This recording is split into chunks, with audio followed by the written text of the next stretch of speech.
ఉండాలని.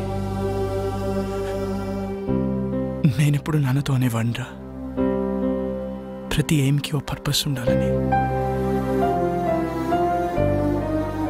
నాన్న చనిపోతే కానీ నా లైఫ్కి ఎయిమ్, నా ఎయిమ్కి పర్పస్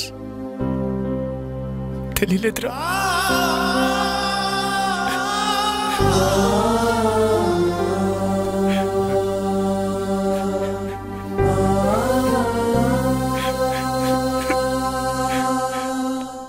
రే వరుణ్, సీనియర్ కనబడ్డాడు రా.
ఎందుకు చేసావురా? ప్రీతి కోసం చేశాను రా, ప్రీతి కోసం చేశాను. ప్రీతి నువ్వెంతగా ప్రేమించావు, నేను అంతే ప్రేమించాను. నీకు ధైర్యం ఉంది కాబట్టి ఎక్స్ప్రెస్ చేసావు. పిరికినాయాలి కదరా, చెప్పలేకపోయాను. తనకు నువ్వు నచ్చలేదు అని చెప్తుంటే హ్యాపీగా ఫీల్ అయ్యావనరా. ఎందుకంటే ఏ రోజుకైనా తనకి నా ప్రేమ గురించి చెప్పచ్చు అని. కానీ ఏ రోజైతే తన ఆటోల నుంచి వెనక్కి తిరిగి నీకు లెటర్ ఇచ్చిందో ఆ రోజు నా ప్రాణం పోయినంత పని అయిందిరా. తను నీకు ఐ లవ్ యూ చెప్పినప్పటి నుంచి, ఆ రోజు నుంచి, ఆ క్షణం నుంచి ఇక్కడ తుఫాను పుట్టిందిరా. ప్రేమ కోసం త్యాగం చేసేవాడి కంటే మోసం చేశాను సరే, ఆ ప్రేమను గెలిపించుకున్నవాడే నిజమైన ప్రేమికుడు అనిపించింది. అప్పటి నుంచి మీ మధ్య వచ్చిన ప్రతి డిఫరెన్స్ ని ఒక ప్లాన్ ప్రకారం డిస్టెన్స్ గా మార్చాను. ఈ ప్రాసెస్ లో ప్రీతికి నీకంటే నేనే బెటర్ అనిపించింది. లక్కీగా ప్రీతికి అది అనిపించింది. నీకు మన ఫ్రెండ్షిప్ గుర్తుకు రాలేదా? ఏది గుర్తుకు రాలేదు, ఎవ్వరూ గుర్తుకు రాలేదు. నా ప్రీతి, నా ప్రేమ. వీడి కథలు చెప్తుంటే ఎర్రి పప్పల్లా వింటూ నించుంటారేంట్రా? ఏసేంట్రా నా కొడుకుని. తనని చంపాలనుకుంటే ముందు నన్ను చంపండి.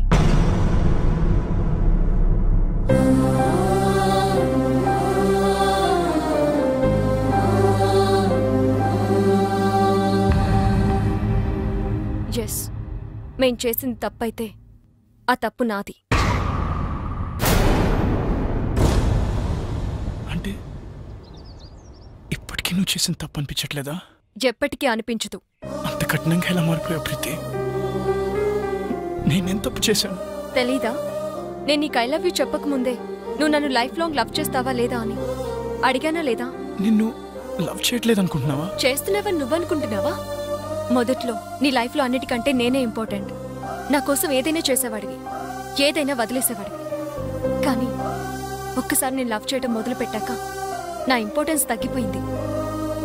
మీ నాన్నగారికి హార్ట్ అటాక్ వస్తే నాతో షేర్ చేసుకోలేదు.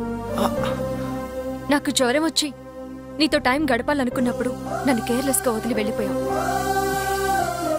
పోలీసుల దగ్గర నీ మగతనం చూపించావే గాని ఆడపిల్లని నా పరిస్థితి అర్థం చేసుకోలేదు. కానీ సీను అలా కాదు. నాకు షేరింగ్, కేరింగ్, సెక్యూరిటీ ఎప్పుడు ఇచ్చాడు. ఎప్పటికీ ఇవ్వగలను అన్న నమ్మకం కలిగించాడు.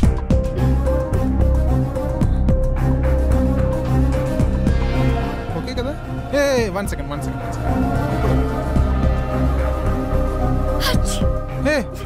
నీ కోల్డా?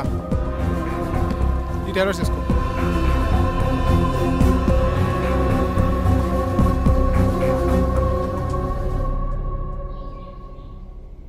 వాడు ఫ్రెండ్షిప్ నే మోసం చేశాడు, నిన్ను మోసం చేయడా? చెయ్యడు. ఎందుకంటే వాడు ఫ్రెండ్షిప్ ని కూడా నా కోసమే మోసం చేశాడు. నా ప్రేమ కోసమే మోసం చేశాడు. ఇదేం ఆడుతుందిరా? ముందు సంపాదిస్తే సరిపోతుంది. నువ్వుండ్రా. ఏమన్నావు? నేను మారిపోయానని కదూ? Yes, your right. కానీ ఒక చిన్న కరెక్షన్. నేను మారిపోలేదు, మర్చిపోయాను. 2 ఏళ్లుగా పిచ్చి కుక్కలా నీ వెంట తిరిగి రీసెర్చ్ చేసి మరీ తెలుసుకున్న నీ మెంటాలిటీని మర్చిపోయాను.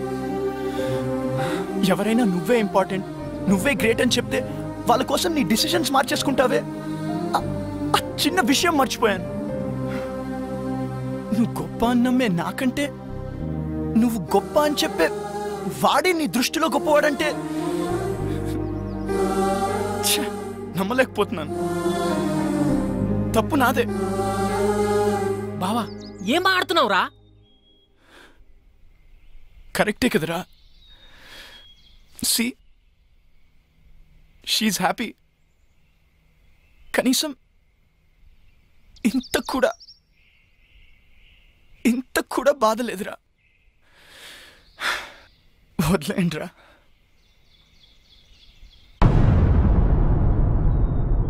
మరి వీణేం చేద్దాం? నేను బ్రతకాలంటే ప్రీతి హ్యాపీగా ఉండాలి.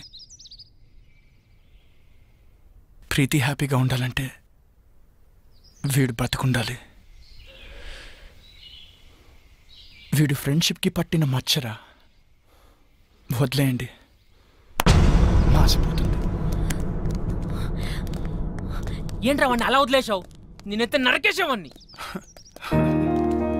రే బా, అమ్మాయిలు మోసం చేస్తున్నారని అబ్బాయిలు నరకడం రైట్ అనుకుంటే అడపా 6 నెలలకు 7 నెలలకు ఒక యాసిడ్ దాడి కాదురా, రోజు కొన్ని 100 యాసిడ్ దాడులు జరుగుతూ ఉండాలి. ప్రియతమా నీ వచ్చట కుశలమా అని ఫిక్స్ అయ్యి ఫీల్ అవుతూ బ్రతికేస్తున్న అబ్బాయిలు ఉన్నారు కాబట్టి అందరం హ్యాపీగా బ్రతికేస్తున్నాం. పదండ్రా. ఒకప్పుడు అమ్మాయి పుడితే దాన్ని ఎవడు ఏం చేస్తాడో అని భయం వేసేది. కానీ ఇప్పుడు అదేం చేస్తుందో అని భయంతో చేస్తున్నాం. హై స్కూల్లోనే మొదలెట్టేస్తున్నారు కథలు. కొంప నుండి స్కూల్కి వెళ్ళిన కూతురు ఎప్పుడు ఏ కొంప ముంచుతుందో అని భయపడనే తండ్రులు ఉన్నారా? ఫ్రెండ్లా చూసుకునే చెల్లి ఎప్పుడు ఏ బాయ్ ఫ్రెండ్ వెనకాల కనబడుతుందో అని టెన్షన్ పడిన అన్నున్నాడా? అరే, తన గుండెల మీద చెయ్యేసిన తన గర్ల్ ఫ్రెండ్ ఆ అమ్మాయి ఇంకో చెయ్యి సీక్రెట్గా ఎవరికి SMS చేసేస్తుందో అని వణికిపోని బాయ్ ఫ్రెండ్స్ ఎంతమంది ఉన్నారు? వణుకు పుట్టించేస్తున్నారు అమ్మాయిలు. ఒక ఆడపిల్ల కన్నా తండ్రిగా నేను ఈ మాట అనకూడదు సార్, ఐఎమ్ సారీ, కానీ తప్పడం లేదు. అందరు అమ్మాయిలు ఇలాగే ఉంటున్నారని నేను అనడం లేదు. కానీ నా కూతురులాగా ఇవాళ ఎంతో మంది అమ్మాయిలు తయారవుతున్నారంటే నాకు చాలా బాధగా ఉందండి. కన్న కూతుర్ని చంపేద్దాం అనుకున్నాను, చచ్చిపోయింది అనుకుని వదిలేశాను. కానీ వాడు క్షమించేశాడు. ప్రీతి చెప్పిన రీజన్స్ కి ఇప్పటికీ నేను కన్విన్స్ అవ్వలేదండి. ప్రీతి చెప్పింది కదా, వాడు కన్విన్స్ అయిపోయాడు. నా కూతురు ఎంత హ్యాపీగా ఉందో నాకు తెలియదండి. కానీ వాడిని పెళ్లి చేసుకుని ఉంటే మాత్రం అంతకు 10 రెట్లు హ్యాపీగా ఉండేదని నేను ఖచ్చితంగా చెప్పగలను. నీకు 100% కేరింగ్, షేరింగ్, సెక్యూరిటీ ఇవ్వాలని వాడనుకున్నాడు. దాన్ని నువ్వు అనుమానం అంటున్నావు, నేను అది వెర్రి అభిమానం అంటున్నాను. Decision is yours.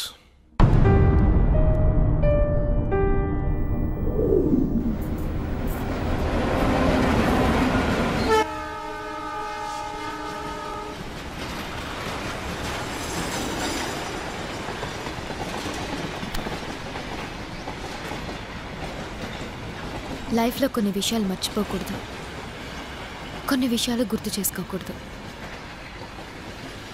ప్రీతిని మర్చిపో, నన్ను గుర్తుంచుకో.